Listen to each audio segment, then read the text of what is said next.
বাংলাদেশে বিভিন্ন online dating app যেমন বংলাভ, লাভ হাবিবি, টানটান, টিন্ডার ইত্যাদিকে কেন্দ্র করে প্রতিনিয়ত ঘটছে প্রতারণার ঘটনা।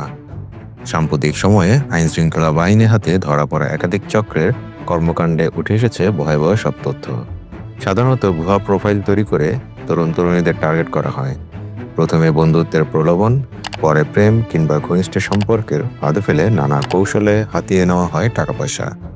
অনেক ক্ষেত্রে ব্যক্তিগত ছবি বা ভিডিও সংগ্রহ করে তা দিয়ে ব্ল্যাকমেলও করা হচ্ছে। ভুক্তভোগীরা জানান, প্রথমে তাদের সাথে কথা বলার পর তারা অডিও অথবা ভিডিও কলে অন্তরঙ্গ মুহূর্তের যাওয়ার ইচ্ছা প্রকাশ করে।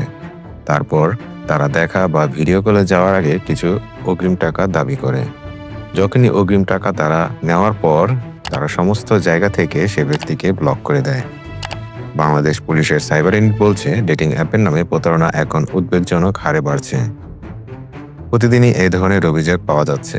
অপরাধীরা দেশীয় চক্র ছাড়াও বিদেশ থেকে পরিচালিত সংঘবদ্ধ গ্রুপের সঙ্গে যুক্ত থাকতে পারে বলেও আশঙ্কা করা হচ্ছে। বিশেষজ্ঞরা মনে করেন, তরুণ প্রজন্মের একাকিত্ব, মানসিক চাপ ও আধুনিক যোগাযোগ মাধ্যমে নির্ভরশীলতাকে কেন্দ্র করে প্রতারণা এ বাজার গড়ে তুলেছে। প্রযুক্তি বিশেষজ্ঞরা বলছেন, সচেতনতা বাড়ানো ছাড়া এই সমস্যা পুরোপুরি বন্ধ করা সম্ভব নয়।